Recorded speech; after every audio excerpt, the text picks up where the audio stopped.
Hello and welcome to the final video for our theme for July, which is conflict resolution.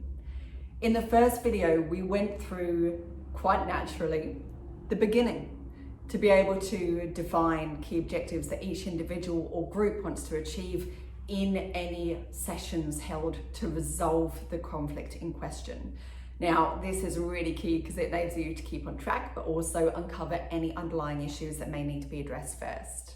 The second video was for the duration of the session itself, key communication areas to really consider in active listening, assertiveness, being neutral, having the high level of emotional intelligence to very much factor each individual in, and to very much demonstrate empathy, understanding, and to allow each person to be seen, heard, and validated.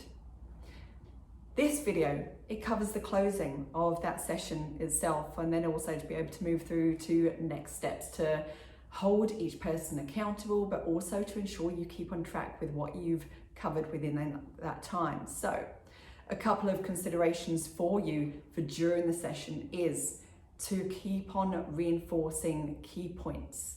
Once you've been able to hold the conversation to allow each person to speak, it's to then summarize, to reinforce the key points of what you wanted to achieve, what was highlighted at the beginning of the session, and to then go through and summarize to demonstrate that you've met those key points that each person wanted to cover.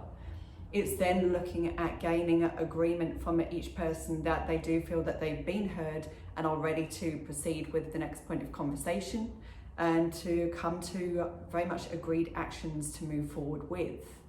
Now, the other aspects to consider are really looking at collaborative points really to move forward for, because whereas no doubt there will be high emotions, there will be difference of opinions, it's to then look at and come to a common ground of how each person is happy to move forward and what that means to them. And if that isn't achieved, as in why not? And then what needs to be reworked or reframed, or if there's other discussions that then need to have place before coming back and moving forward.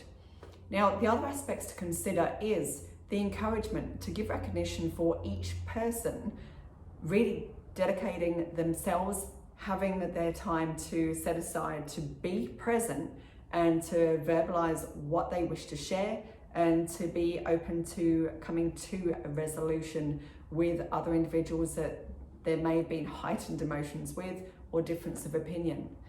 Now, it's really important to give recognition through this process because these are the type of conversations that can very much strengthen bonds, relationships, and encourage different ideas that may not come out otherwise, but it also shows very much the ability to embrace difference of opinion because that's what we need. It doesn't mean that everyone has to be agreeable with absolutely everything. We need to be able to respect difference of opinion and understand the reasoning behind it. This gives that opportunity. So to be able to give recognition for people when they've actually been present and listening to others. That's the other thing for when you're summarizing, to say very specifically what you believe has been a positive contribution from each person. To also be able to offer gratitude for them taking the time to listen to the other individuals in the room and take on board difference of opinion. Now, finally, once you have got to the point of reinforcing those key points, acknowledging each person, and very much coming to an agreement of the next step, it's then to decide what the timeline is and who's responsible for which area or what other meetings perhaps need to be held. So I hope this has been useful. What you'll see is a common thread is the acknowledgement, the listening, the communication, the recognition.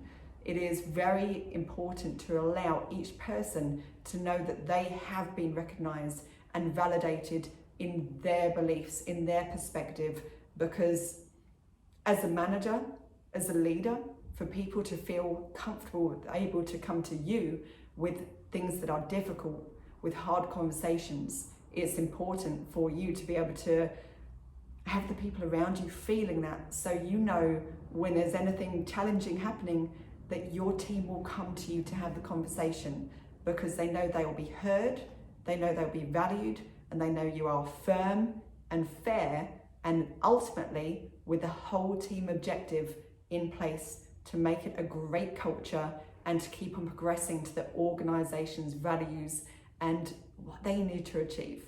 Ultimately, your purpose is to ensure the people around you feel safe, acknowledged, content in what they're doing, highly productive, and wishing to continue to achieve their goals within that team environment. I hope this has been useful. Thank you so much for watching.